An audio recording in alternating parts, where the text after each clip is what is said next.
gold for us right now. I'm forced to switch into Heracross, who is likely the only one on our team who can survive one right now, and I hit him with Shadow Claw since I cannot put him into full restore range. It goes below half, but then its Citrus Berry activates, and Outrage brings us to just 35 HP. Dragonite is now finally confused, so I'm desperately hoping he'll hurt himself in confusion, but he doesn't and takes us out with Outrage. How unlucky. A 3-turn Outrage, then a Confusion Breakthrough to take out Atlas. At this point, our best bet is Floofy, who I know can outspeed, and he's indeed able to take the Dragonite out with Choice Specs boosted Sludge Bomb. Lance has 2 Dragonites left, and I go for Sludge Bomb on the first one to below half, then it uses Thunder Wave. Not good, but I suppose not the worst either. Now here I completely forgot Lance's other Dragonites don't have Outrage, just Dragon Rush, and he actually misses if we can take him down with Sludge Bomb. I was thinking it was completely over since in my head they would just Outrage our 3 remaining Pokemon. We wouldn't survive to be hit anyway, it was all about breaking through paralysis there. His final Dragonite comes out and hits us with Dragon Rush to just 23 HP. We hit him hard with Sludge Bomb, which also poisons, not that it matters at this point, and then his next Dragon Rush misses, so the god himself, Floofy, can take him down. Wow. Even if Venomoth got taken down, we didn't have arenas with priority Sucker Punch waiting, but my lord, Floofy wanted them all to feast on himself. What a beast. We've done it. Hard Gold, Hardcore Nuzlocke with only bug types complete, with 3 remaining Pokemon and 6 total deaths. What an adventure. I hope you guys enjoyed it. If you did, don't forget to hit that subscribe button. It really helps out a lot and grows our community. A huge thanks to my YouTube members and patrons who make these videos possible. If you'd like to support for some cool perks and to get your name up here, the links are also down below. If you enjoyed, drop a like to help the video out and leave a comment letting me know what kind of run we should do next, and I'll see you guys for our next challenge video. Imagine camping right there.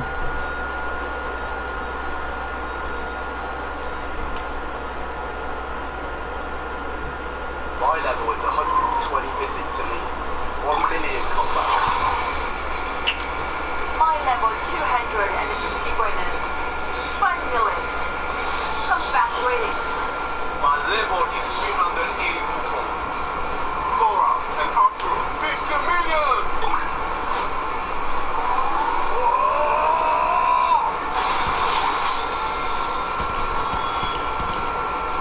Wow, how did you do it? Once you log in, enter promo code UF4SH2JNGQ. You'll get 60 free summons. With 60, you'll definitely get an elite. The first get back will get you Gwyneth. You'll quickly breeze through the early game. Don't worry about leveling up. Resonance Crystal allows you to share levels with 1 click. It's that simple. You'll head straight to the highest level. AFK Arena. Play now for free.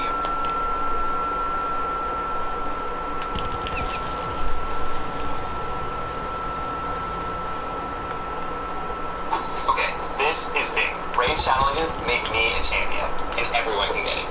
Me? Him? Anyways, here's how it happened. This is the tale of an orphan adopted by the Shadow King, who grew to become a mighty warrior. It was a long and difficult journey.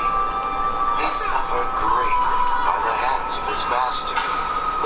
Not my best look. But kept training, facing every challenge, never slowing down. Ow, dude, my mouse hand. Never slowing down! Until he learned the art of bladed bow, as well as some other darker arts. Now we're talking. Transforming the poor orphan into a true Shadow King ninja. This is so awesome! Energy arrow. Shadow strike. Download Raid Shadow Legends and get the legendary ninja champion for free.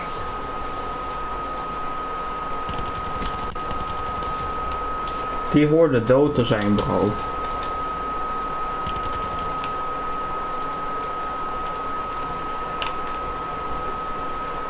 Welcome everyone, my name is Sylphek. This is my attempt to be a hardcore Nuzlocke of Pokemon Diamond with only ground-type Pokemon.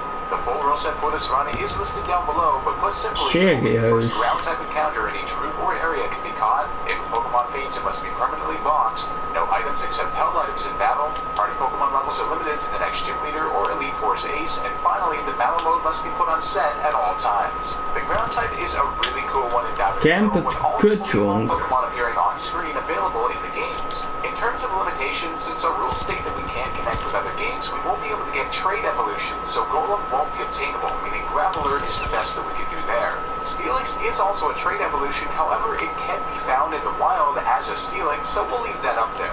But there's an interesting situation with that we'll get to shortly. Rhyperior and Mamoswine's entire evolutionary lines are only available in the post-game unfortunately, and finally Gliscor's line can only be found by connecting Emerald to the game after obtaining the national deck, so that will also be unavailable. There are some very glaring weaknesses that these Pokemon have, as the secondary typings that they have are not really diverse, unlike a lot of other types, so this should be an interesting challenge. Let's do this. For our starter, we're going to pick one that we can actually use, which is quite a rare thing for these challenges, Turtwig. Because Turtwig doesn't technically have the ground type yet, we'll only be able to use him until our first ground encounter, after which we'll have to wait until we get the experience share to level him up, since he can't be sent in battle past that point until he's a ground type. I decided to name him Franklin, and oh my god, he has an adamant nature. That is literally the best possible nature. Surely that has to be a good omen for this run. It's very rare that we get perfect natures. Once we progress through Jubilee City... Dank je dat je erin loopt, Jimmy. Ik hou van je, man. Now this battle can actually be quite tricky. The key is to usually have more than one Pokemon, which we don't have. The reason for this is that he usually spams Growl with Starly, at which point your attack is super low heading into his starter Pokemon and you can't switch. In this battle, he also happened to get a quick attack crit on us, survives just barely in the red, and gets one more off on us to get it below half before his Chimchar comes in. But thankfully, we do level up after the Starly. Our tackles do hardly anything to Chimchar after the Growls, and I thought we would definitely lose this, but Franklin gets a miraculous crit in the nick of time to be able to take him out when one more hit would have ended our run entirely. Good job, Franklin. I'm proud of you. With that, our first ground-type encounter is officially available since we can now access the Oreburgh Gate, a Geodude. We successfully catch one and nickname it Balboa. I almost went with Rocky, but decided at the last moment to have just a touch of originality. You're welcome. Balboa ends up having a quirky nature, which is neutral, and I'm 100% on board with that. Knowing we have some insane challenges... Kankerzooi. Die spawns zijn broken. So you're interested in Marble Strike Force, but you aren't sure what it is or why. Good outlaw. In this series of videos, we're going to show you how to master the game with tips and tricks from the experts. But first, let's take a look at the different... First you can shut the fuck up. I grind Geodude up almost exclusively against shapes so that we can get attack EVs. Once we're at a sufficient level, we arrive in Oreburgh City, where we can actually get one more encounter before the first gym, just south in the Oreburgh Mine. Here we have just a 2% chance to find Onyx. Now yes, Steelix is available later in the game at the Iron Island, which we can't get otherwise, but we absolutely need Onyx here for a few reasons, but the only one I'll say right now is that Geodude would inevitably overlevel past the level cap on his own, at which point the run would have to end since we have no new encounters for a while afterward. A little unfortunate the way it works out, but this is just each type challenge unique. We catch Onyx and name it Dwayne, and Dwayne ends up having a sassy nature, plus special defense, and minus speed. Plus special defense is good, but minus speed, surprisingly enough, speed is one of the only decent stats that Onyx has early game, so that's definitely not great. After some grinding, it's time to take on the Oreburgh City Gym, a Rock-type gym. Now, facing a Rock-type gym with two Pokemon that have normal and Rock moves would seem like quite a struggle, but in the Oreburgh game, we thankfully get the Rock Smash HM, which we teach both of our Pokemon. Not only does this give us a super effective move, but it also has a chance to lower the opponent's defense, too. This makes the Dankjewel, teammates. And in no time, it's time for our first gym leader, Rourke. Since Balboa's base attack is nearly double Dwayne's, I decided to lead with him against Rourke's Geodude. To start, I actually decided to use Rock Polish first so that we can outspeed his remaining Pokemon too. Now, as you can imagine, this battle is quite a long process, although the defense drops from Rock Smash help us, and we take out Geodude in 3 attacks after Rourke used a potion and used Stealth Rocks. He switches into Cranidos next, and thanks to the Rock Polish, we now outspeed.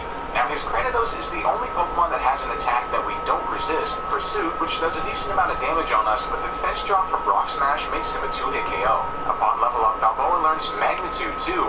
Don't forget that in Hardcore Nuzlocke, Pokemon can level up mid-battle, they just have to be at or below the level cap as the gym or Elite 4 battle starts. Onyx is his final Pokemon, and since it has sky-high defense along with Screech and Rock Throw, a crit could very well take us out, so I play it safe and switch into Onyx for the XP as well, and he actually misses Screech upon the switch. Poor guy.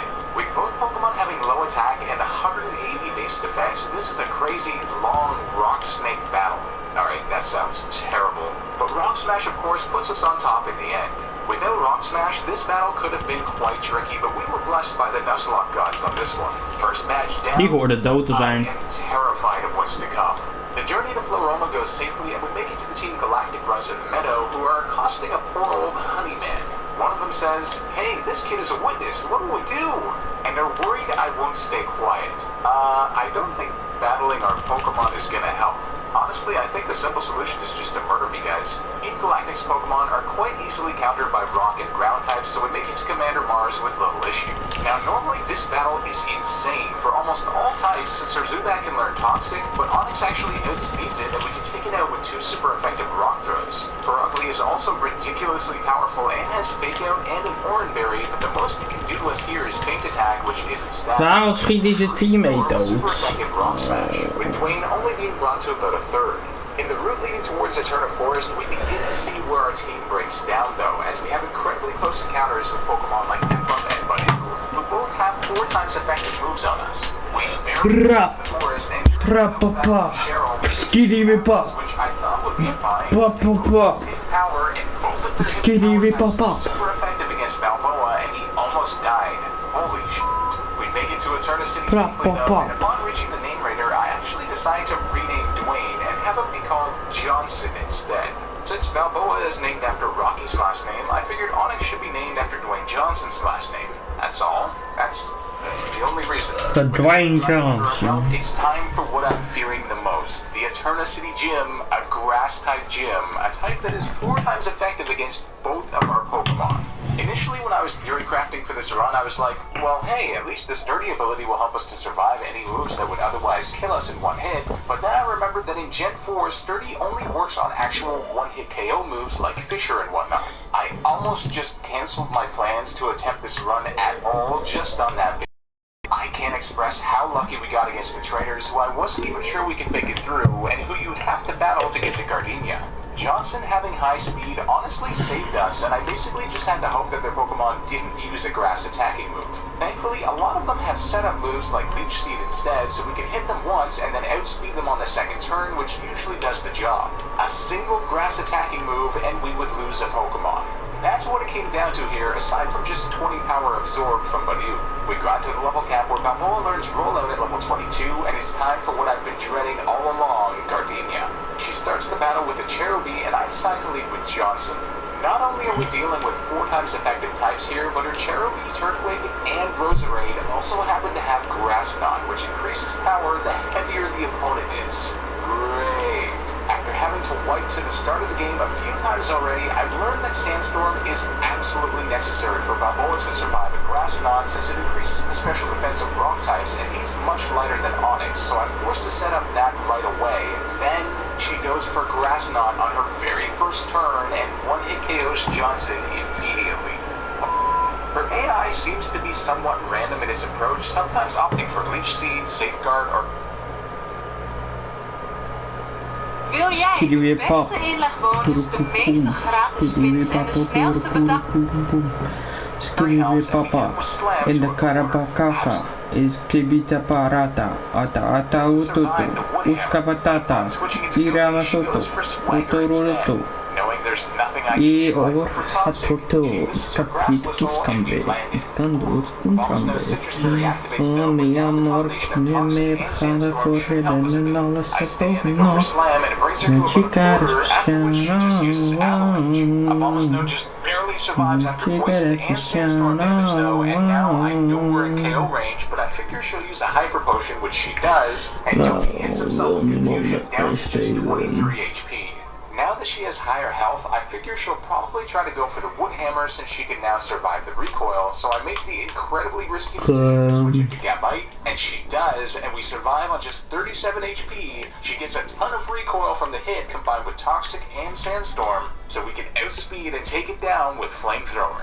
That was absolutely ridiculous. It comes Sneasel, and basically any attack will take us out, so I send in Eugene, and she just goes for Taunt so we can take it out with Surf on the next turn with below half remaining. Our last Pokemon is Medicham, and I know we can survive one hit, so I use Surf. She hits us down to 34 HP with Force Palm first, and then we bring her down to about a third. Here I'm forced to switch, so I send in Catfish, who tanks an Ice Punch, and we can get the final KO with Surf. Unbelievable. Half sheer dumb luck and half adaptation, I would say. That was a wild battle all around, but we pulled through deathless somehow. After managing Cyrus and Saturn relatively well at the Galactic HQ, it's time for the Spear Pillar. The double battle with the commanders goes well thanks to our timing advantage, and it's time for the battle that always scares me. Okay, there's a goodness crash. Let's use the core dive. With this battle is that you need some HMs to get here, so you're usually stuck up here with an HM on, but I said f*** it and put rock climb on Graveler. After studying Cyrus's team for a while, it's time. I lead with the Pout on as he leads with Hodgegrill. I know I need to get up Sandstorm, and I had also planned to Pout on Stealth Rock for this battle too, since all of his Pokemon are flying type, so I lead with that after he assists with Drill Peck for about a third. I also thought to Pout on Rock Slide, which we found on the way here, and Big Mama gets brought below half as Hodgegrill barely survives in the red. Thankfully, Cyrus just uses a potion though, so we can take it out with another. In comes Gyarados, a scary threat for us at this point. After Intimidate and with Aqua Tail, we can't stay in, so I switch into Dopey. I need to get a Toxic off on this thing, and thankfully we do after being brought to just 19 HP after Giga Impact of all things. Holy shit. With both Toxic and Sandstorm doing their thing, I switched into Catfish, and because of the Giga Impact, Gyarados has to recharge, so we got a free switch. This way, after getting hit by an Ice Fang, I can take him down with a Surf after the Sandstorm and Toxic damage buildup. Or not. He survives on like 1 HP and hits us with Giga Impact for good measure, bringing us down to just 24 HP before going down. In comes Weavile, and I am terrified of this thing as it has super effective moves on a lot of our team, is ridiculously fast, and we're already so weak. I'm forced to switch into Eugene, and he uses X-Scissor, which does about a third. He goes for X-Scissor again for some reason, but then our Surf doesn't take him down, and his Citrus Berry activates. Oh no. At this point, I sincerely thought the run was over. He can Night Slash, Brick Break, or Ice Punch everything on our team to death from here. So I just click Surf, and he goes for X-Scissor yet again. I have no idea why. Eugene survives on just 16 HP and barely KOs him with Surf. What in the world? His last Pokemon is Crobat, and I switch into Balboa, who's able to handle him quite handily with a few rock climbs after getting taken down to about half thanks to no confusion or air slash flinches. I sincerely can't fathom how we came out of this and Candace's battle deathless. The stars have truly aligned. On the way to Sunny Shore City, we stopped it. Good to know. We also check around in the grass and... oh, damn. Sorry, Eugene. That Gastrodon is sexier. I still love you though. With that, we arrive in Sunny Shore City and head straight for the gym to help train our Pokemon up against the trainers. During the process, Shredder finally evolves into a beastly Garchomp at level 48, just before the level cap of 49. After grinding up, it's time for the final gym leader, Volkner, an electric-type trainer. I don't think I need to go too in-depth for this battle. I mean, we have a ground team after all. One thing we really needed to be careful of was his Octillery though, which has ice and grass moves, which could sweep most of our team. But I put a Yachi Berry on Garchomp, which we stole from a Starly using Thief, so we can tank it and KO it. And the rest of his Pokemon are all electric types and go down to our ground moves. 8 badges acquired. After the battle, Jasmine, the Olivine City gym leader in Johto, gives us Waterfall, which is a fantastic move for Dopey. It's also really cool to see her here. This was a great tribute. After I trekked through Victory Road, we encountered Barry for the last time at the Pokemon League. This battle would have been more manageable, except I still had our HM B-Barrel on the team from Victory Road, so we didn't have the Pout on when we really needed her. We luckily scraped by with our team absolutely demolished at the end, but luckily we had just the right amount of pivots and power to take down the threats that hurt our team like Snorlax, Heracross, and Infernape. Unreal. After a ton of grinding and preparations, perhaps most importantly getting Swords Dance from the Veilstone Game Corner, thanks, dude, like the Wise Glasses, Earthblade, etc., and fulfilling the rest of our EVs, it's time for the Elite Four. For the level cap, I'm using 60, as every single Pokemon in the Elite Four is 60 or below, except for Lucian's one level 63 Bronzong, so I think it's a fair cap, especially since we'll be leveling up before each battle. First up is Aaron, the Bug-type Elite Four member. He leads with the Dustox, and I decided to send Big Mama out first. This way I can set up Stealth Rocks right away, which are 4 times effective against 2 of his Pokemon, and can also get the Sandstorm started for chip damage. Dustox double teams right away though, which is concerning, but low accuracy Rock Slide hits nonetheless after he hits us with a Bug Buzz, leaves him with just a sliver, but the Sandstorm finishes him off. Beautifly comes in next, and this is why we couldn't lead with a water and ground type. It has an energy ball after all, but Stealth Rock does half damage on it. It hits with the Shadow Ball, then 4 times effective Rock Slide demolishes it. In comes Drapion next, who brings us to half with Aerial Ace, but Earthquake is a one-hit KO. Next is Heracross, and a crit close combat would definitely take us down, so I switch to Eugene, who tanks it, and the subsequent Night Slash, then is able to one-hit KO with a Wise Glasses boosted Surf because of its special defense drop. His last Pokemon is Vespiquen, who gets wrecked by Stealth Rocks and then Surf. Ultimately, Hippowdon was a great lead choice there, and we handled that quite well. Next up is Bertha, our ground-type arch-nemesis. Charging up Swords Dance Garchomp would be possible here, however, her Quagsire which could get messy, and Big Mama Sandstorm would actually help her rock-type, so I lead with Catfish instead. Earthquake does about a third, then as predicted, since Quagsire only has Dig, I can hit her with a double-power Earthquake while she's underground to take her out. Sudowoodo is then an easy KO with Surf, and the same goes for Golem too. She sends out her own Hippowdon next, and Surf brings it to a sliver, after which its Citrus Berry activates, and it misses its Stone Edge, so we can KO it with another. Poor Bertha. Her final Pokemon is a Whiscash, and we have an ultimate Whisker battle as ours emerges victorious. The third Elite Four member is Flint, the Fire-type Elite Four member, with a majority of his Pokemon not being the Fire-type. Now, this is a good opportunity for Shredder, especially since he has a Rapidash with Sunny Day and Solar Beam, which is quite terrifying. I'm going on a summer holiday. He then uses Bounce, so while he's in the sky, we might as well charge up another, although we do risk paralysis on Bounce, so I use Earthquake on the next turn for the KO. He then sends out Infernape, which is a bit troublesome since it should outspeed, but he goes for the relatively weak Mach Punch, which doesn't do much, and then gets taken out by Earthquake. Waarom heeft hij een gekke sniper pistol of zo? Now, Drifblim we have to be a bit careful about since it has the Aftermath ability, and our Quagsire's Damp ability would actually be able to cancel that out, but we risk it spamming Double Team in the process, so I just go for it, and we take it out with Dragon Claw and are left with 94 HP. Steelix is his final Pokemon, and it's a range to kill with Earthquake at +2, but thankfully, waar zal hij? KO it. Solid. The final Elite Four member is Lucian, and he's one that I'm quite worried about. Setting up here with Garchomp is possible, but Mr. Mime with Reflect and Psychic could do a good chunk on us, and Alakazam could then outspeed and KO Shredder. So I lead with Big Mama instead with the Black Glasses and Crunch so we can at least get the Sandstorm going. Mr. Mime goes for Reflect right away, which is unfortunate, and that allows it to survive a Crunch. It then hits us hard with Psychic before we can take it down. Medicham comes in next, which does have Ice Punch too, but I know we can tank one, so I go for Earthquake, and he actually goes for Drain Punch to bring us to 90 HP, and Earthquake does less than half. I have to switch here, so I go into Eugene, who takes a Drain about a third. Eugene is great here since he can bypass Reflect with special moves, so after taking an Ice Punch... Oh, we got frozen by Ice Punch immediately. Not good. I decide to risk it and try going for a Surf to stall out the Reflect, but we don't thaw out and are left in the red. I switch into Dopey here, who gets hit by Fire Punch, but thankfully no burn. He crits us with Fire Punch, unfortunately, but no burn. Earthquake barely doesn't KO, but the Sandstorm finishes the job. In comes Alakazam next, and this thing is trouble. Dopey is too low, and I'm assuming this thing's going to try an Energy Ball, so I switch into Shredder, and he does indeed. But our Sand Veil ability in the Sandstorm causes him to miss. Clutch. He then outspeeds and uses Psychic to below half, then Earthquake is able to finish him off. Girafarig is next, and a Psychic would be dangerous for us, and Earthquake isn't a guaranteed KO, so I switch into Catfish, who tanks the incoming Crunch well, and 2-hit KOs it with Earthquake after he brings us to 73 HP. His final Pokemon is Bronzong, and I go for Amnesia.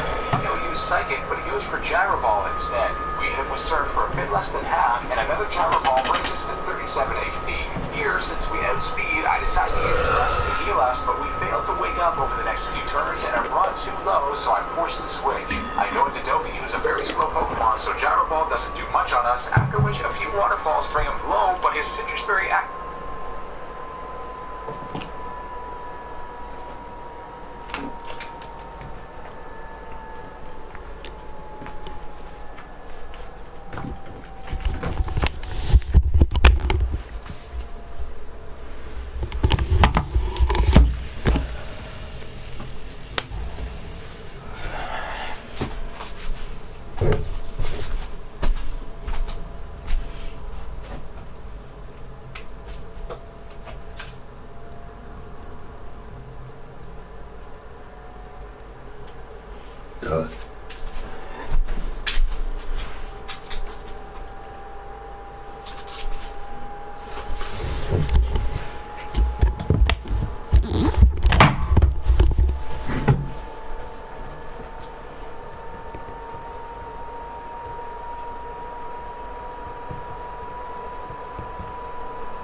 penny was goed. Ik ga niet weer in een penny.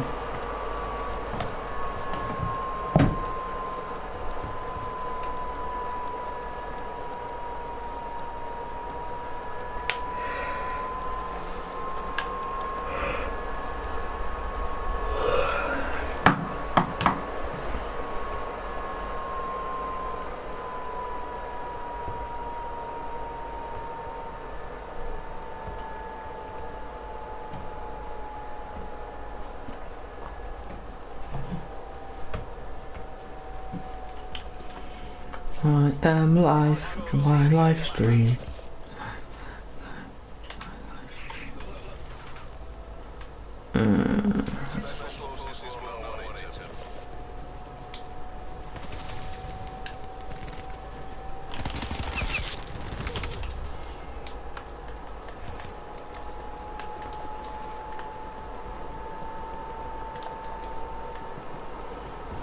Luca gedaald alleen.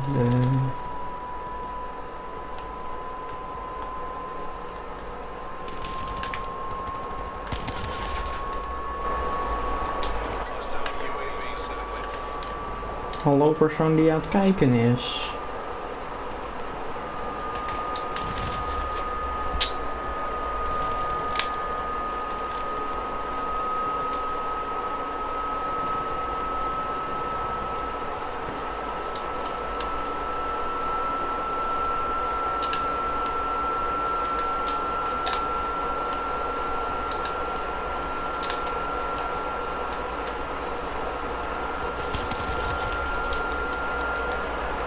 Het gaat niet heel goed. Ik ben ook net precies, dus...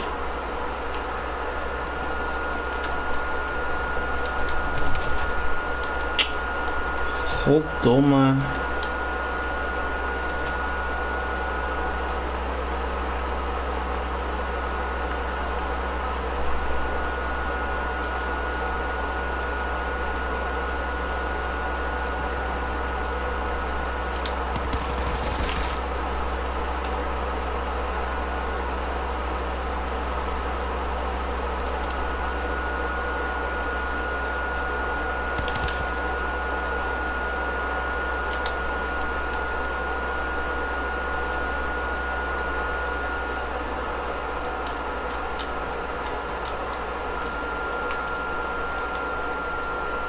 Waar zijn ze nou?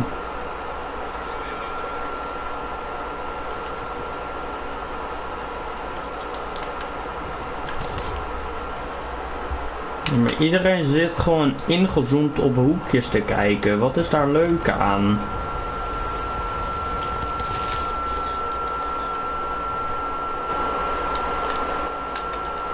Degene kijkt nu al niet meer. Wat triest.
Dat is super leuk voor je. Maar het boeit ons geen flikker, dat wil je eigenlijk mee zeggen.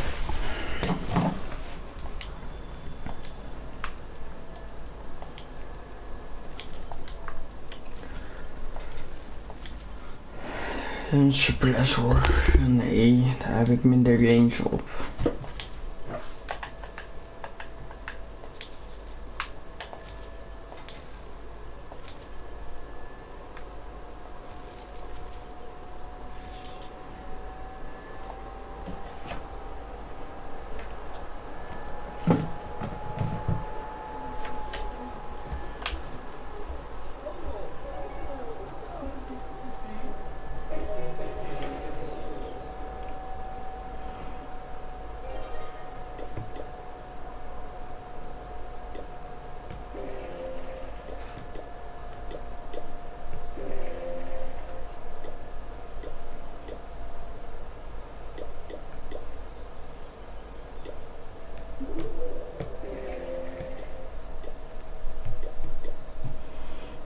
Dat wordt easy.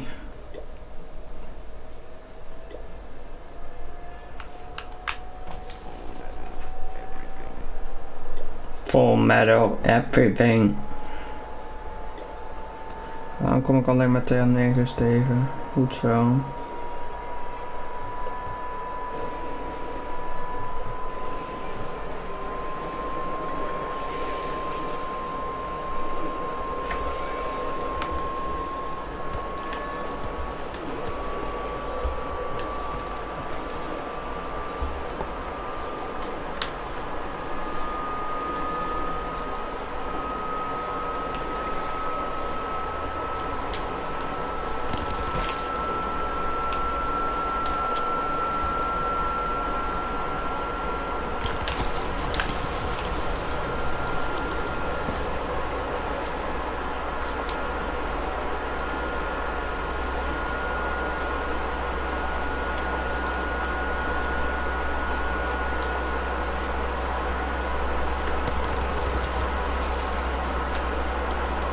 Lekker kamperen.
Kustcamp is kanker.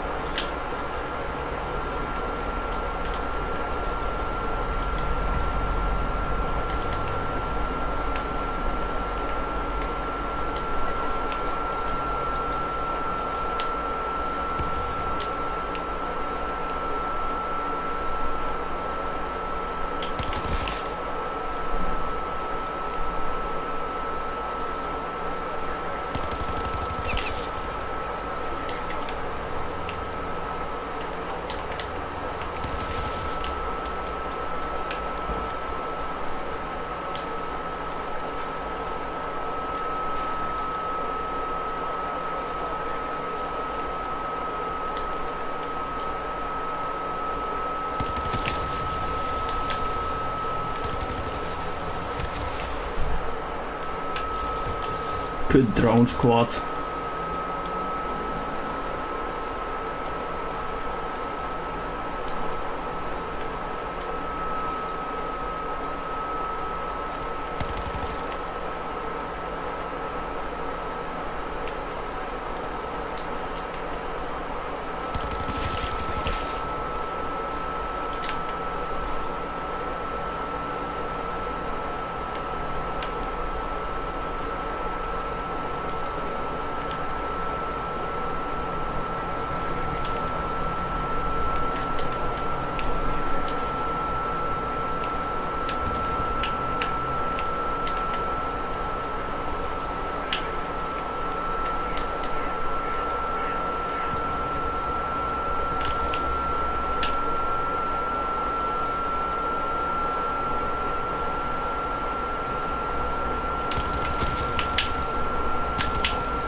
De camper!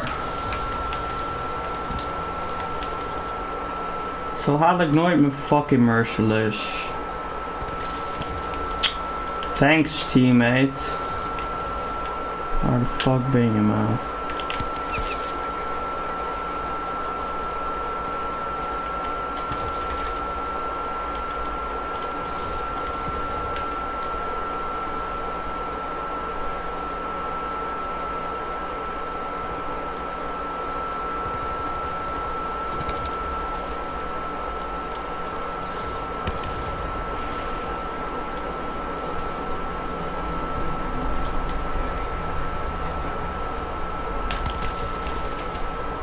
Tuurlijk jongen, en dan schiet ik weer te over, moet ik zo gaan nemen of zo.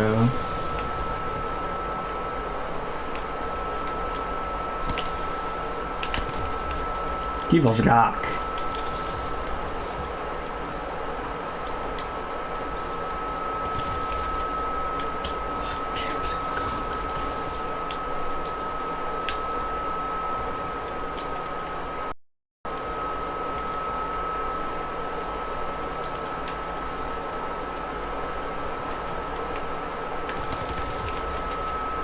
Ja, ik moet de toten zijn, bijt hem kut, bijt hem kut. Bijt hem kut, er nou eens af, fuck je tegen hond. Die hond kan nog niet eens kitten, die hond is even slecht. Die kan er letterlijk niks mee. Maar dat was al bekend.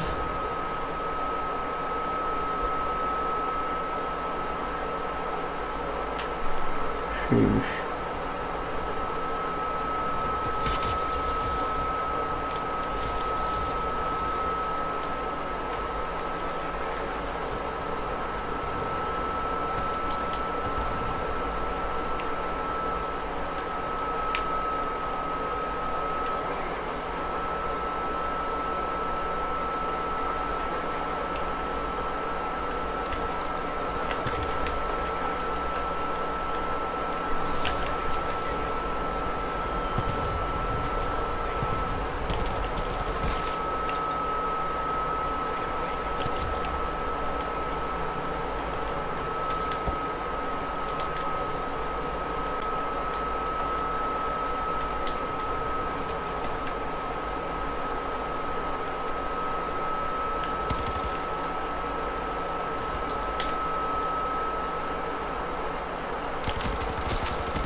Gerrit binnen.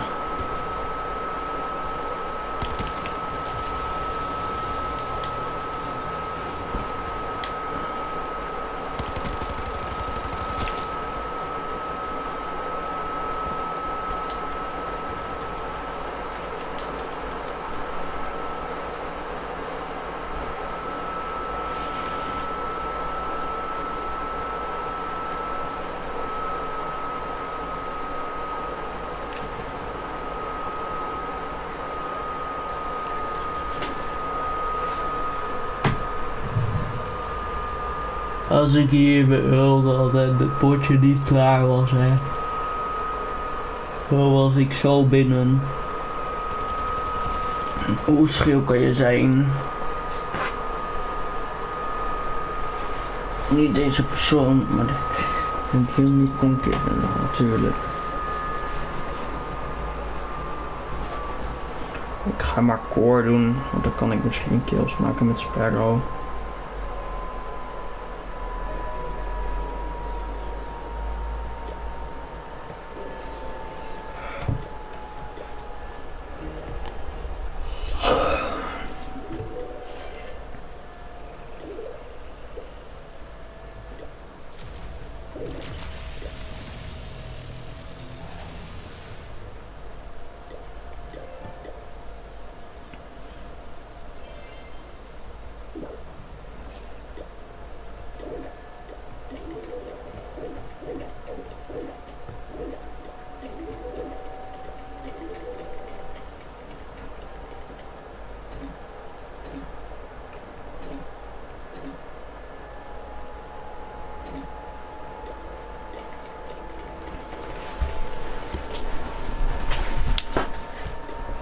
Dan moeten we alleen nog maar verborgen Tesla's, rondtorens en voor de rest alleen maar vallen, vallen, vallen en vallen.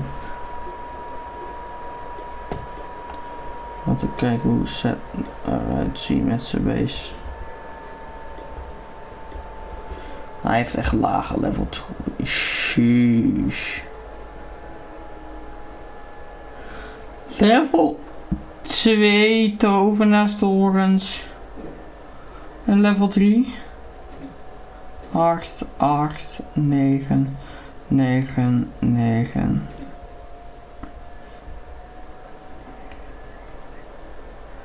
Hoe heb je dan wel een kanon level 10 en level 8 verder alleen maar. Oh, en ook nog een level 3. Hoe heb je tovenaarstorens en luchtafwekkers zo laag gezet? Heading out to hunt in my ass.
Tuurlijk schiet hij mij dan weer als hij achter mijn teammate aan zit.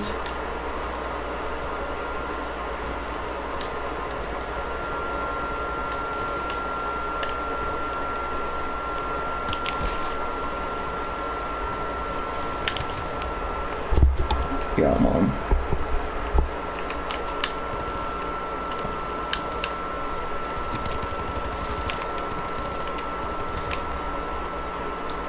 Thanks.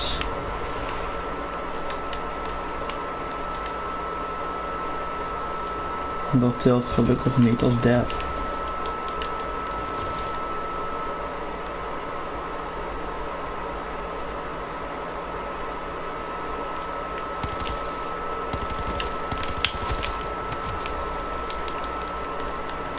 Spawns zijn broken in deze game ook man.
Ach, team is alweer slecht.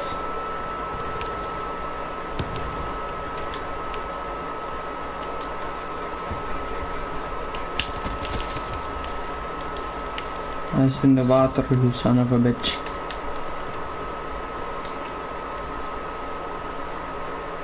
Hij probeert teammates alleen maar dood te knallen. En dan gaat hij zelf dood. Fucking idiot sandwich.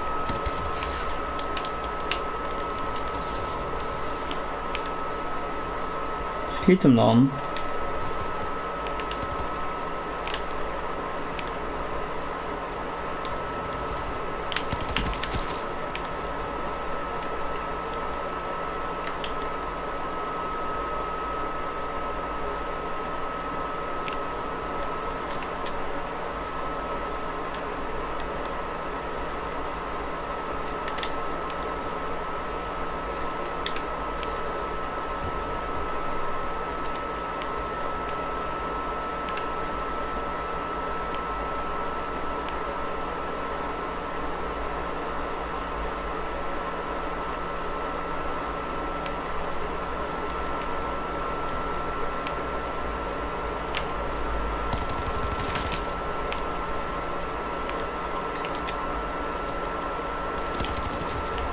Stop met campen, joh.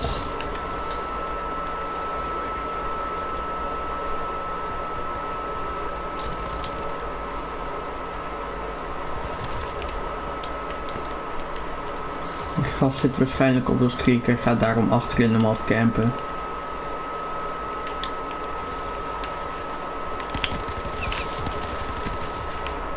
Waarom krijg ik daar een hitmarker?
Ja, precies, fucking pussy.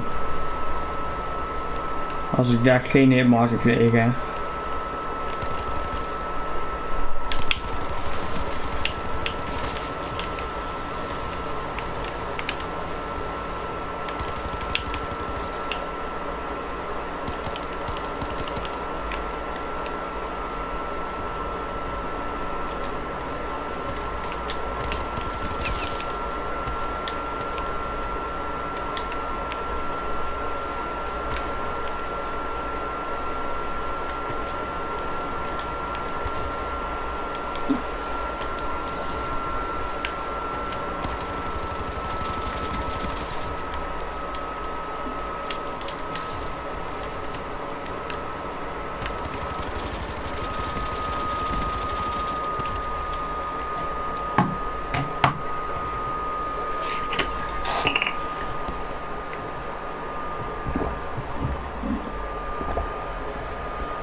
Imagine aren't even able to aim for a fucking stupid door.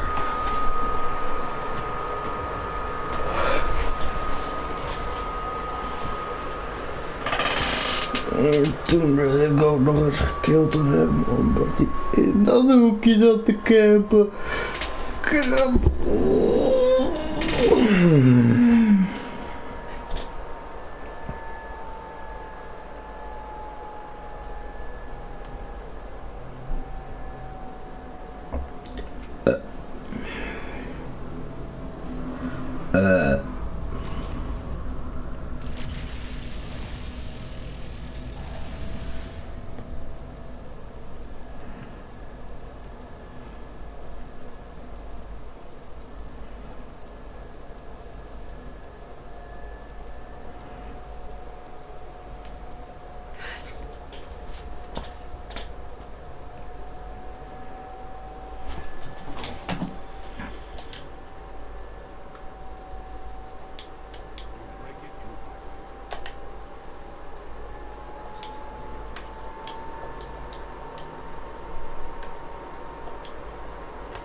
Kan voor fighting.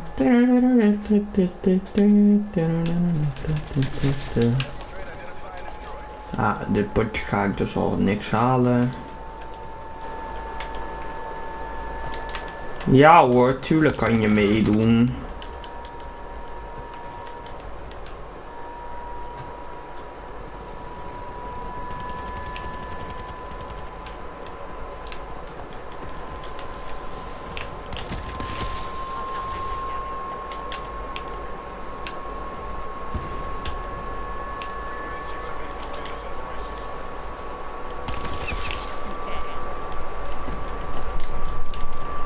Add mij maar, Martijn, laagstreepje Rocky 1.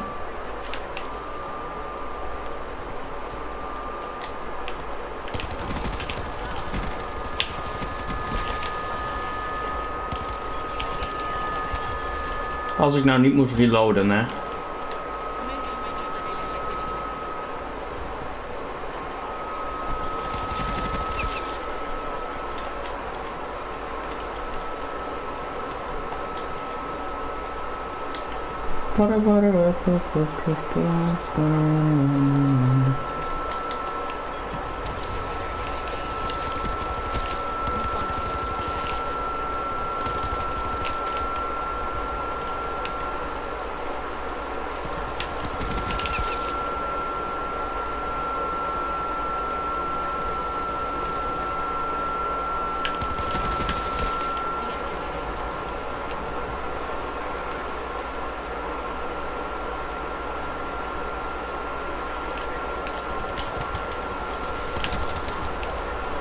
Zie je, dat mocht ook wel eerder op zich.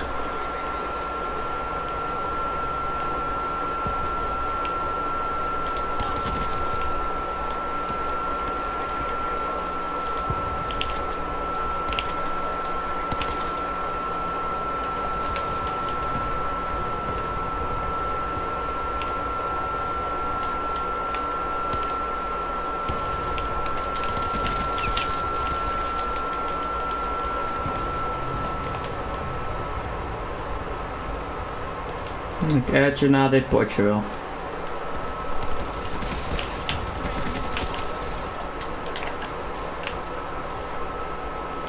Serieus, ik had mijn fucking boog nog niet eens gepakt.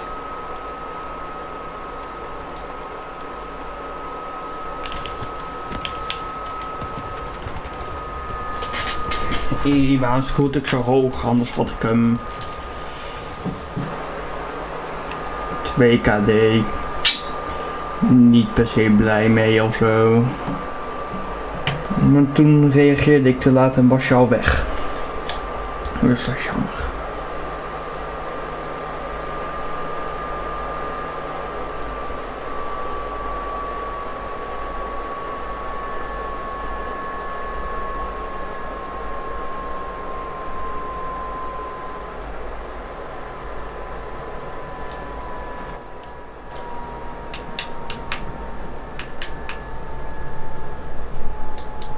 Ja, ik heb het gezien. Ik heb jou ook geadd.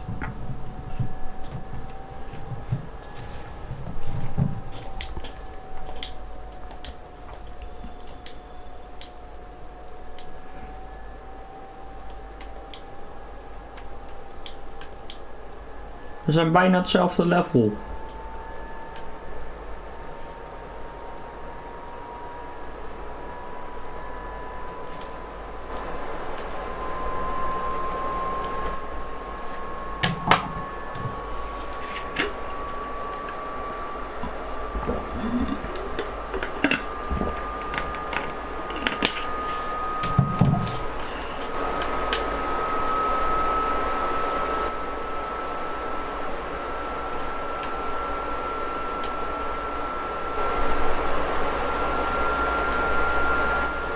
Ik heb hier geïnvite.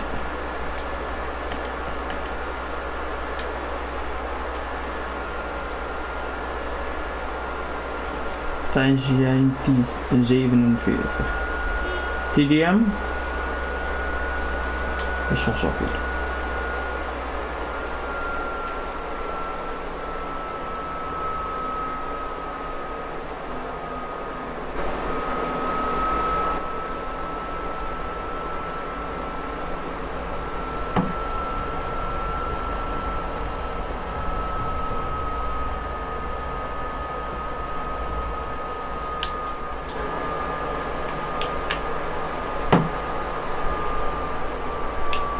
Oh ja, is goed.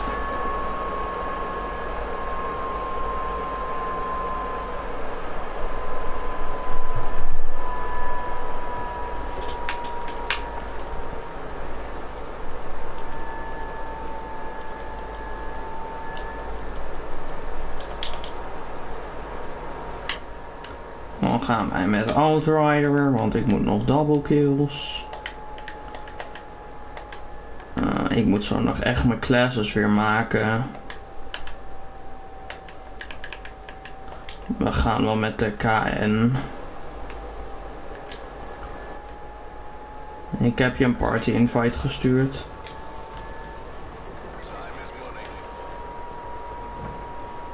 Hij heeft wel een mic.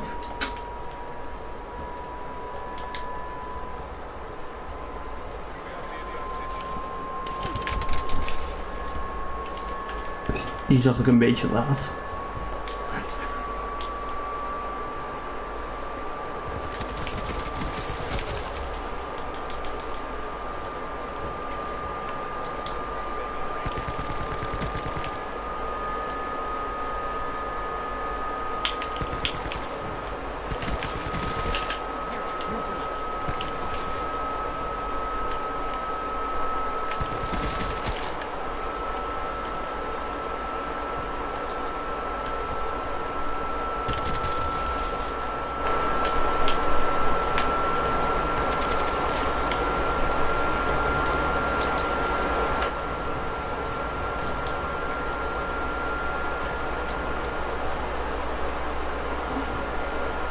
Hoezo kan hij niet joinen? Dat is raar. Ja, ik moet echt zo mijn classes maken, man. Ik kan echt niet schieten zonder mijn fucking reflex sight. Of ELO. ELO vind ik niet heel fijn in deze game dan. Mijn advanced grip en shit.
Ik heb de tijd wel.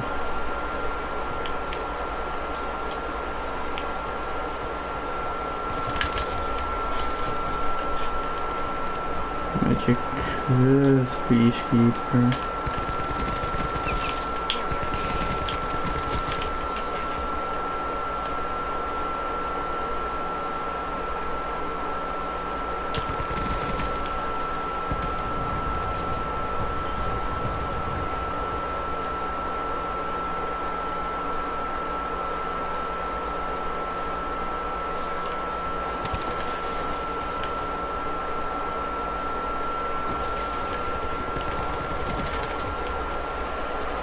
Niet gepast voor de dood te zijn. 14 HP, serieus.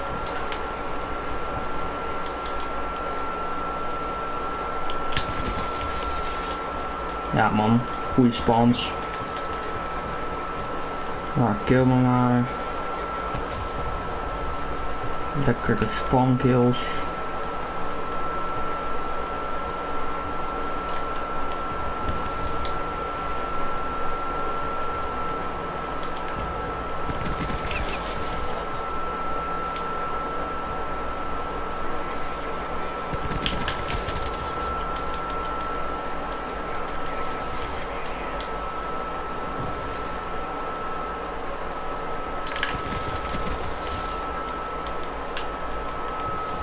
En gewoon hardcore nu een beetje, dus dit is lastiger. Daar is die hoor.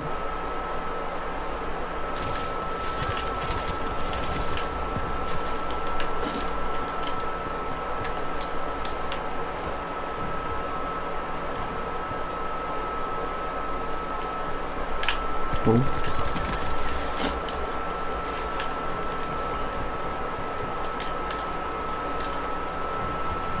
Slecht.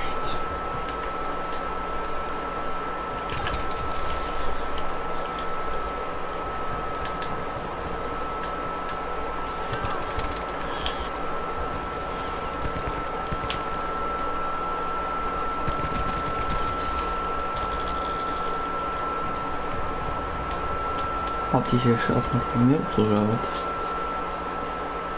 Hallo? Eindelijk. Leuk. Dat duurde lang. Ja.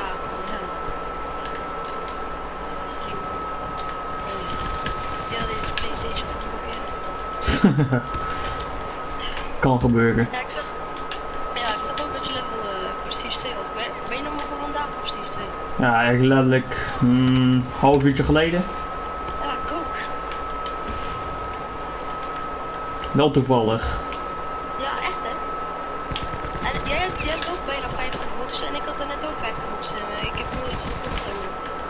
Ja, ik ben nog sparen voor VNP. Maar die heb ik al gekocht. Ik heb de KN97 gekocht. Die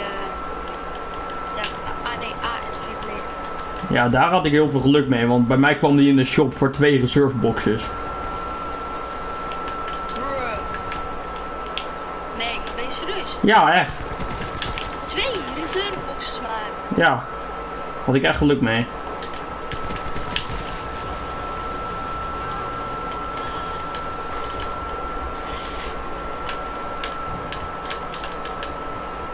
Ja, hij is echt de beste, vind ik. Ja, hoe snel dat ding ook schiet. In Black Ops 3 viel het wel mee hoe goed die was, maar hierin...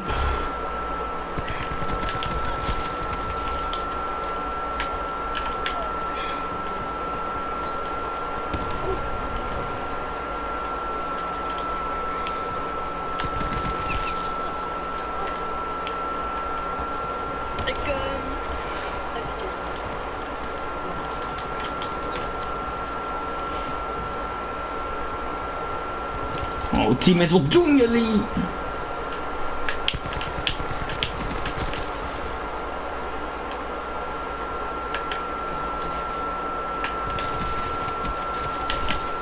Eindelijk!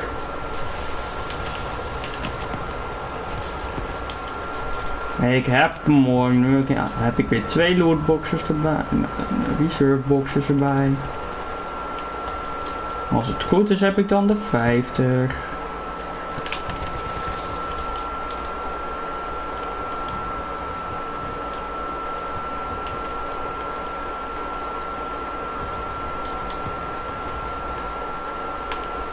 Wel verloren. Helaas.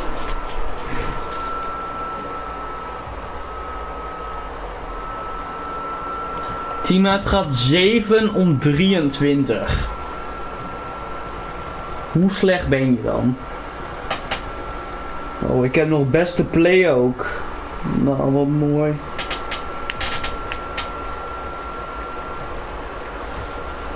Oh ja, toen werd ik gebeten door een hond. Yep.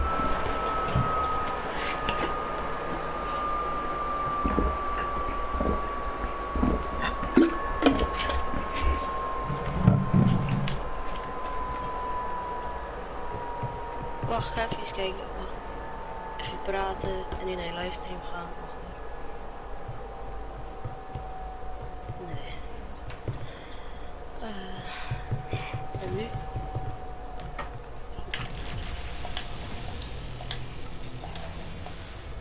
Invite mij eens. Ja, oké. Oh, ik heb de 50 eindelijk. Heeft zo lang moeten duren. Nog niet eens 3 weken. Nou kiezen wij de VNP. Wat zei je? VMP in de house. Lekker pik. Doe zo, ga eens naar extra. En dan zo, als je erop staat, dan options. Niet op extra klikken, maar met dat oranje erop staan. Extra's. Extra's. Ja. Extra. Beginstems, als de extra special scores. Dus nu options. En dan identiteit. Dan klemtag VFP. En dan gaan we altijd met VFP. Heb ik die wel? Ik heb die niet eens, joh. Nee, maar je moet gewoon, je kunt met intypen, hè. Je klemtag, wat jij Sarah hebt. Oh, dat ding. Hoe de fuck moet ik dan? Identity. Sarah. We gaan met de VMP. Ja, toch. Nu weet iedereen zijn trein wat ik niet weet. Precies. Oké, wij de VMP. Ik heb hem nog level 1, dus dit gaat waarschijnlijk een drama worden. Nee joh, dat gaat heel snel. Ik had hem in 2 dagen level up. Ook nog 5 duplicate dingetjes. Non-duplicate dingen. Nou, ik acht de kans klein. Allemaal bullshit. Juice camo voor de ABR en Solar Flare camo voor de Cordite. Die zijn wel prima. Ook al gebruik ik de Cordite niet en die andere al helemaal niet. Dat maakt niet uit. Kijk, Hybrid Mag op deze. Rapid Fire. Dan doen wij nog Standard Mag. Geen secondary aan. Oké, VMP staat als scavenger op. Perfect. Oké, ben je ready? Yep. Oké. TDM, Tryhard Gang. Yes. Mijn contracts zijn verder ook echt ruk volgens mij. Yep. Dart kills, sniper rifle kills. Gadverdamme zeg. En daar krijg je ook alleen maar XP voor. Dat vind ik spijtig. Oh nee, level 133. Lekker hè. Beter zitten bij ons. Ik word niet bang van levels. De meesten kunnen er niks van. Ja, soms wel, ja. Ja, ik heb echt al een keertje gehad. Het zat met zo'n level 1000. We waren gewoon verloren. Hij stond als laatste. Nee, heeft hij gewoon een account gekocht, denk ik. Ja. Dan gaan we met meneer met hond. Om nog irritanter te zijn.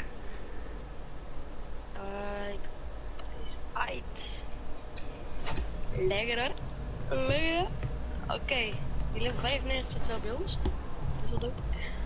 Prestige, 10 gesloten. Allemaal level 50. 2 prestige 2'ers. Ja, ik denk wel dat ze het redden. Moet te doen zijn. Als je qua levels kijkt tenminste. Ja.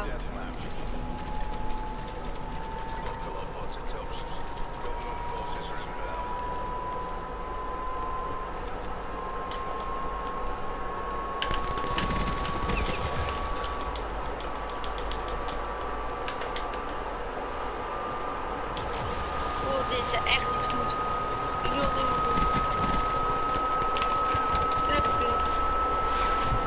Dus stonden ze me op te wachten.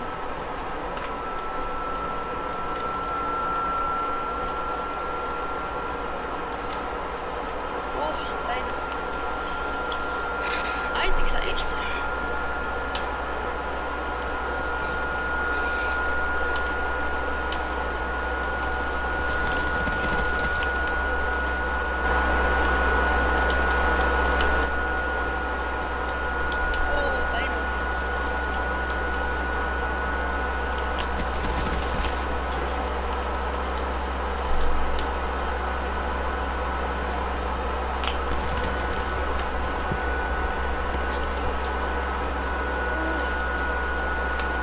Gaat nog niet zo goed helaas.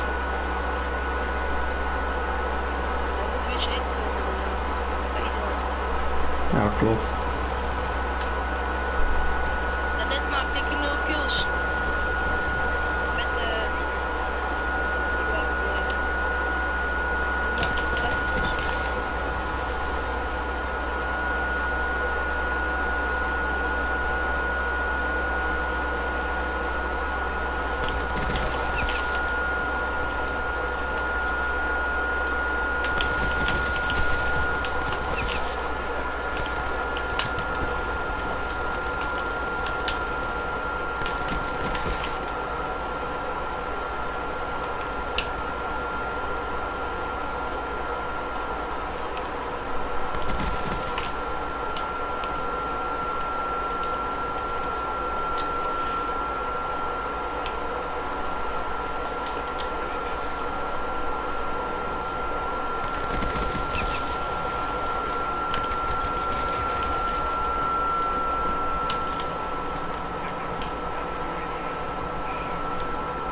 Komt hij achter me aan? Dat is niet lief.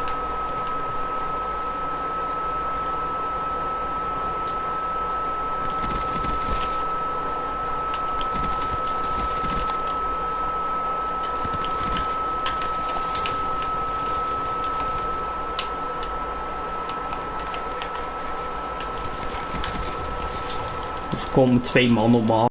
Die met naast me staat. Heel fijn.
Mijn doggo ging even hard.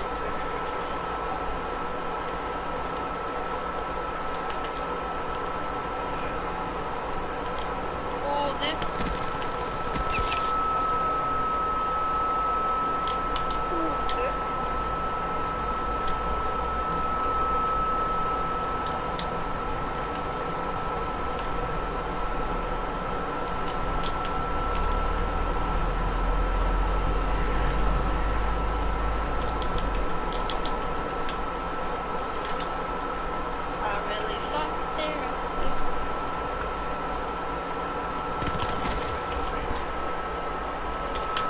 Ga nou niet zo lekker. Maar ja.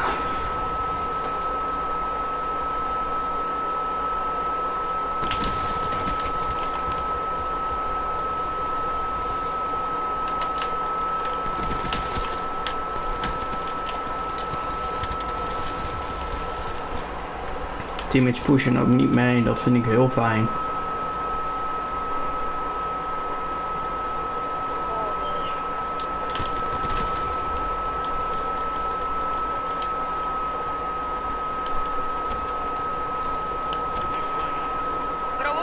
Wat doet die kut teammate dan? Hij danst of zo.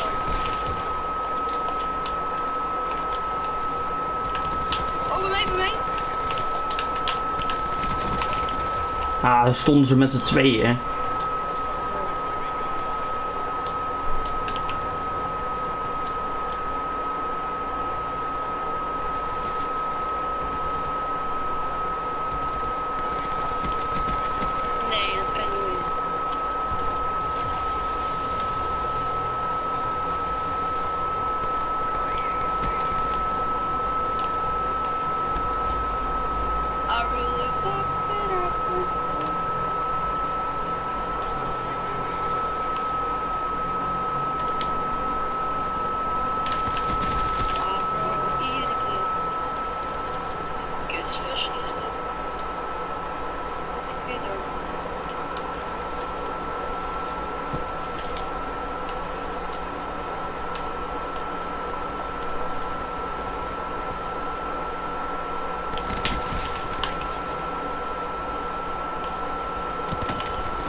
Bring home the bacon.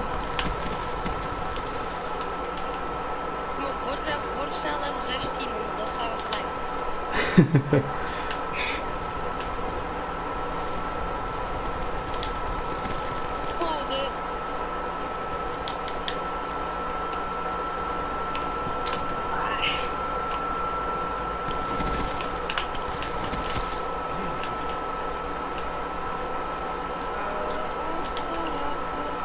Hoezo heb je meer HP?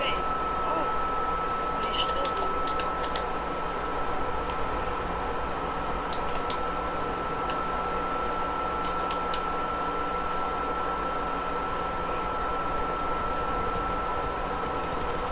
Ja, fout. Het gaat niet per se slecht, maar... Hey. Hey, lekker.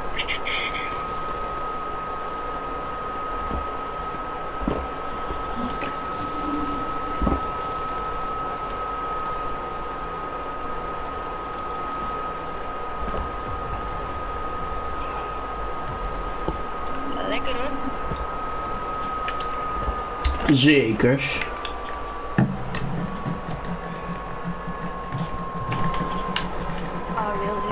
Plop, plop, plop, plop.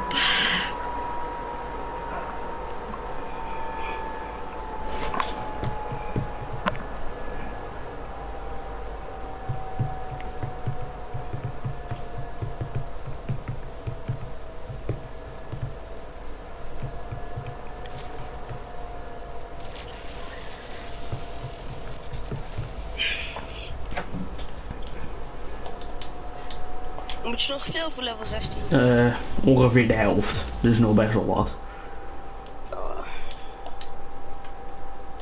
Oh really? Boop, boop, boop, boop, boop. Oh, no, no, no, no, no, no.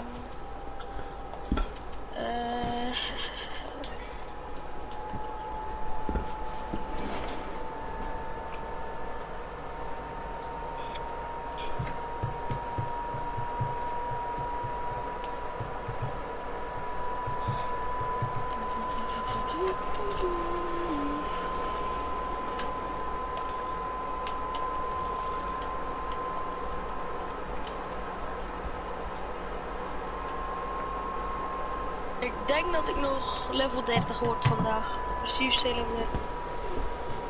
Ik heb geen flauw idee.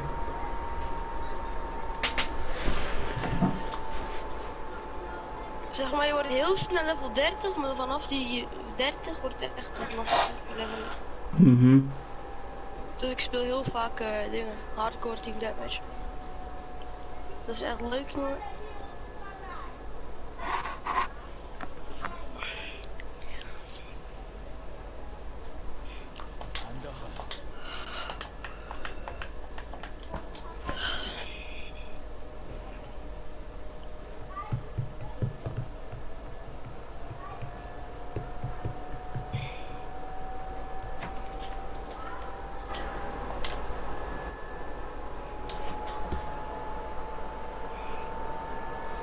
Oké.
Ja, hier zaten er ook 3.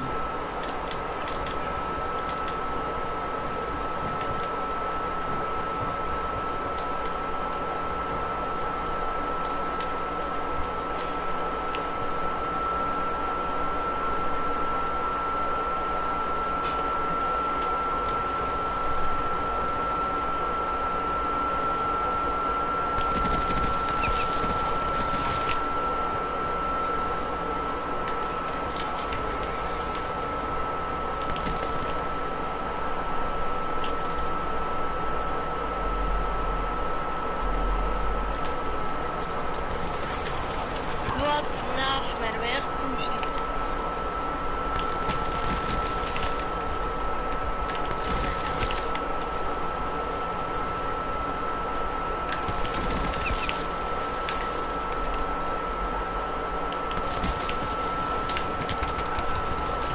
Ah, waarom zit je daar te campen? Ik ben level 16. Lekker.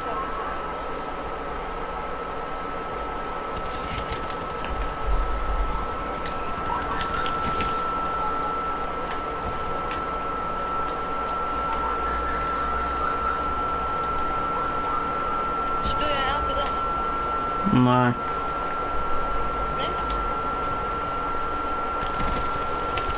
Nee? kom weer 2 op me af.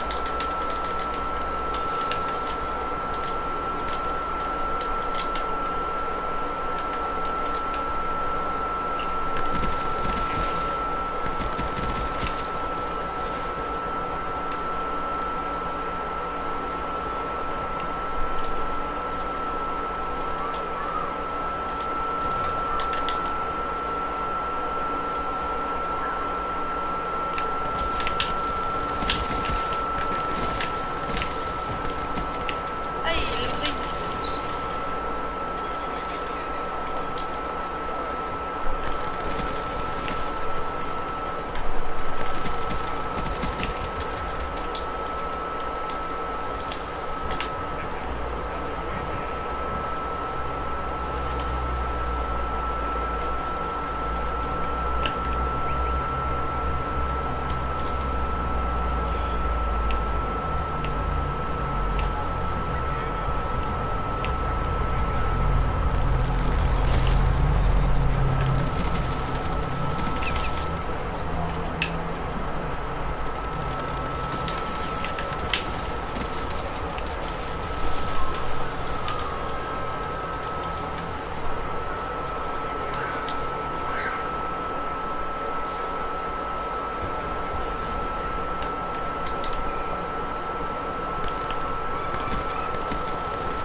Driekant, wat is het man? Oh shit.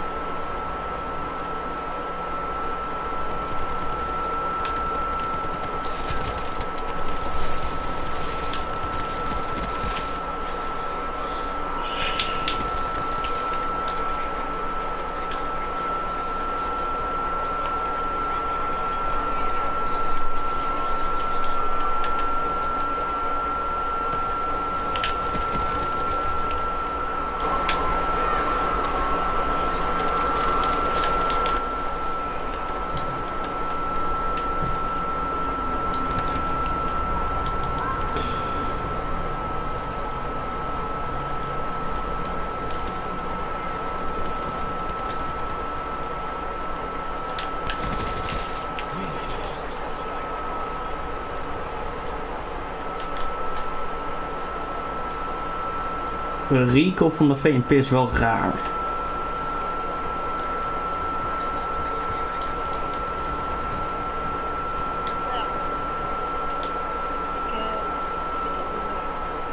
Ik speel echt niet zoveel met de VNP. Omdat ik hem alles wil dat ik wou op hebben.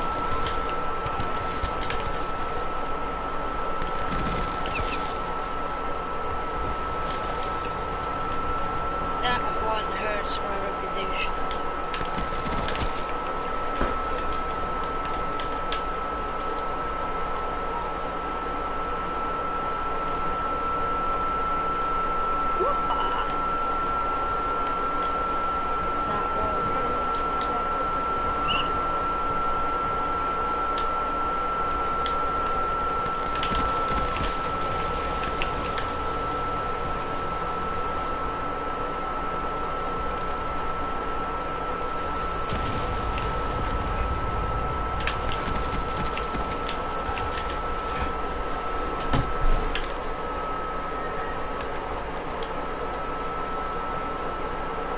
Zeg gewoon lekker hoor.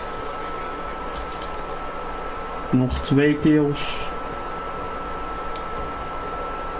En dan is het klaar.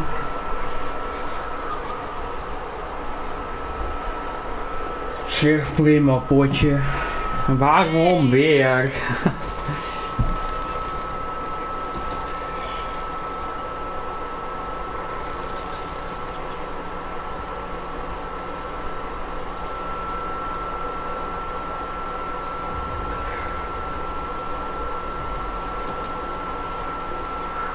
Die had ik ook nog. Maar dat maakt niet uit. Even zeggen. Ja, natuurlijk. Ik hoorde een PlayStation blazen, jongen. Ja, is wel vaak het geval, joh.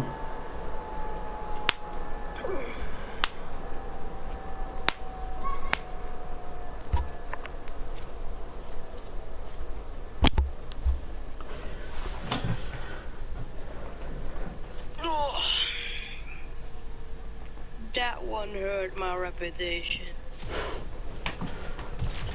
Hoppa, level 17, jij ook toch? Yep. Oh, net geen level 18 ben ik. Ja, ik moet nog wel wat XP. Nog 12.000 voor level 18. Maar dat heb ik wel in een potje. Wat? Nog zoveel headshots. Ik heb nog pas 5 headshots met het ding. Nee, niet. Ik droom. Bij jou start het heel snel dus. Oké.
Wat zijn deze spawns?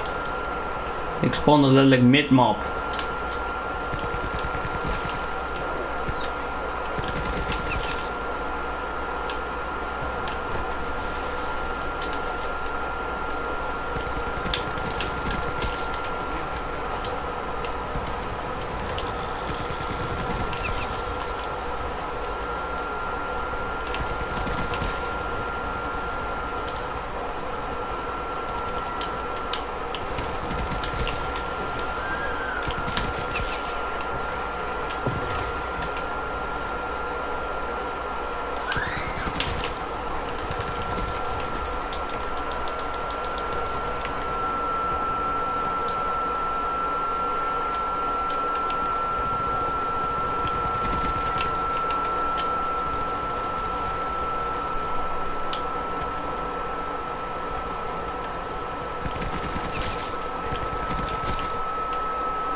Wat zijn deze spawns?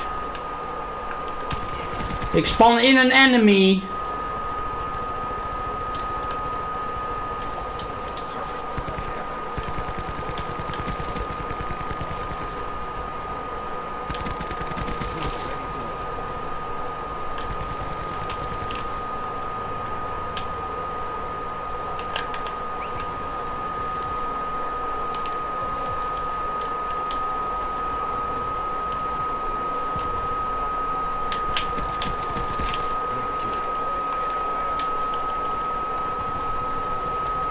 Kom op, doggo.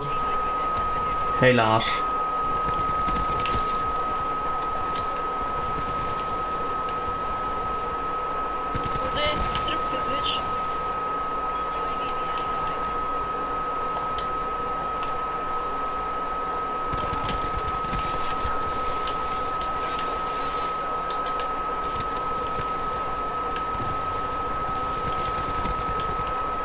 Hoe 20 kills en 6 deaths.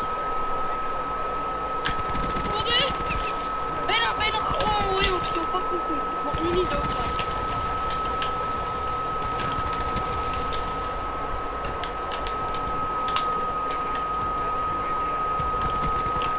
Ja, lekker, ik heb het. Ik heb een mercilise. Oh, dit. What the fuck? Gast, ik heb 25 kills, 6, ik heb alles op specialist. Holy shit. Ik heb iedereen uitgemoord. Hier, opbellen. Hoppakee.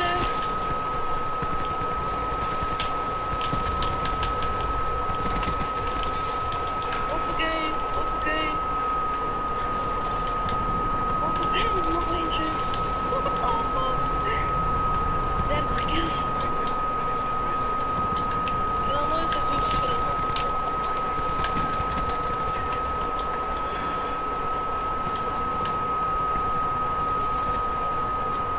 No way, yo bro. Deze shit is niet normaal.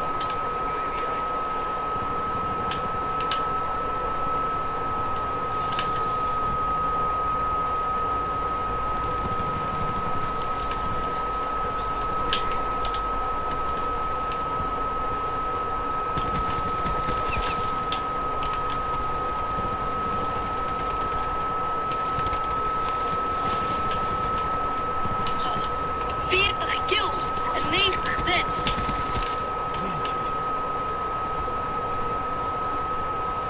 Kom op, what the flip. Holy shit. Oh, gast. Niet eens play of the game ook. Echt hè. What the fuck, mijn KD is 4,56. Way yo. Ik had een keer in een potje 16 KD. Holy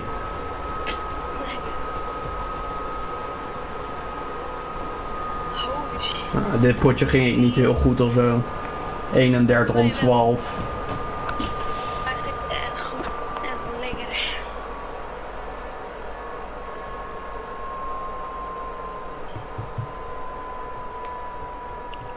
Mag ik dat ook nog zien?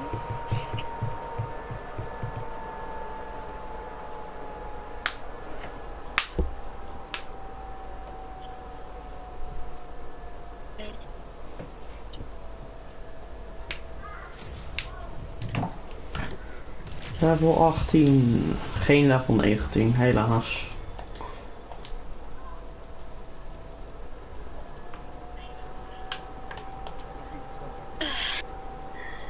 Oh yo, level 20 bijna. Gewoon omdat ik Ik ben nu op tier 48. Nog 2 tiers. lekker.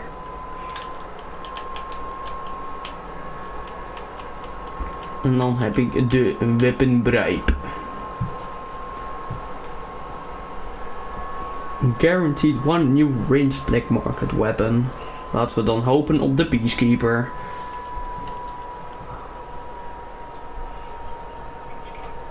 Oh, ben je nog maar tier 49 of ja. 48. Oh, yo. Ik ben tier 73 of zo.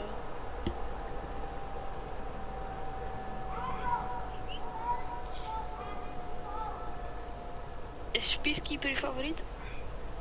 Ja, na de VNP. Ja. De VNP heb ik nu dus. Dan wil ik de Peacekeeper nog, anders moet ik maar weer 50 reserve cases sparen.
Ja, en dan moest ik reloaden, anders had ik hem.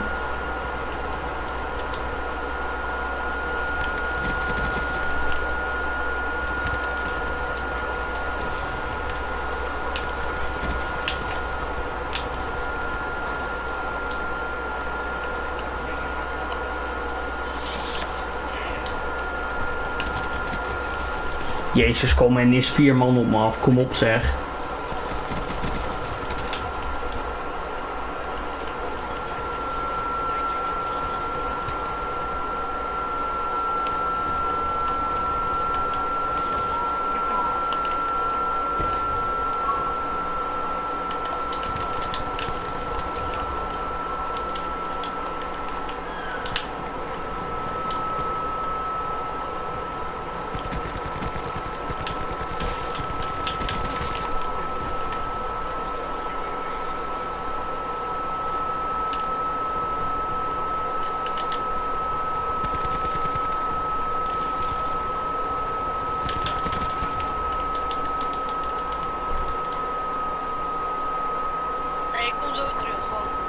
Dat is goed.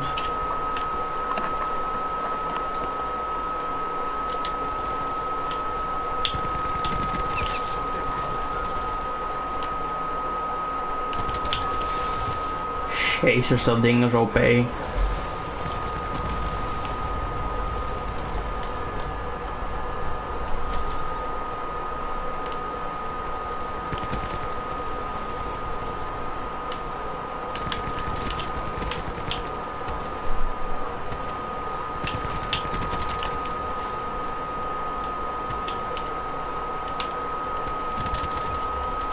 Ja, maar kom op.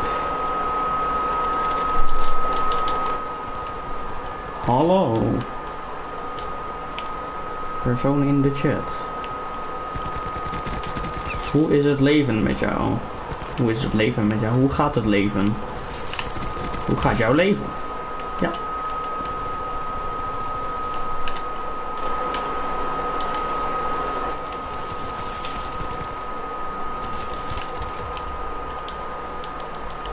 Bo4 deze dagen, ja.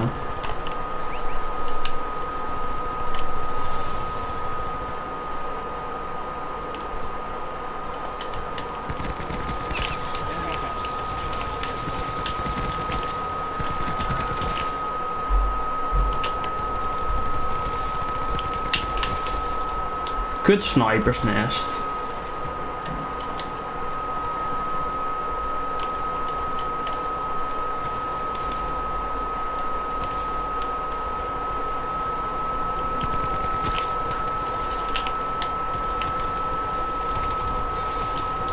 Ik zag hem niet.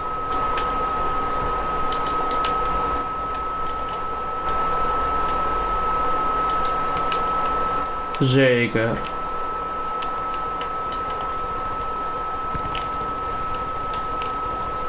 Ik ga zo denk ik ook wel Lucio bal doen. Ik ben wel een beetje klaar met Black Ops 4.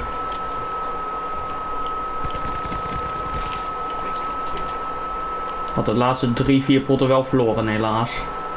Nu zit ik rond de 3800 volgens mij.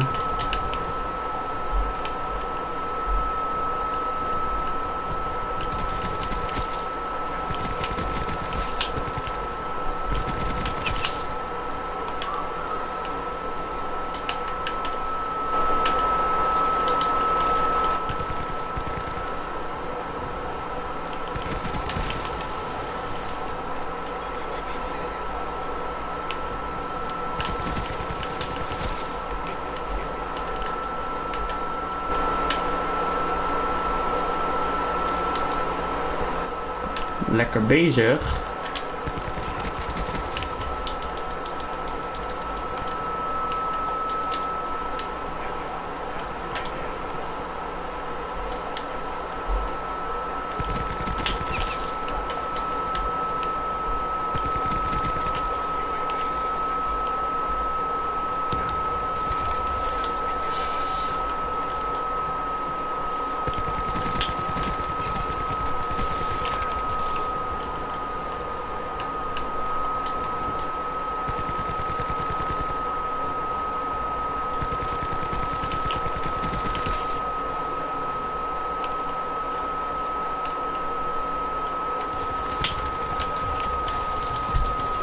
Zo teammate, jij bent niet de rechtste.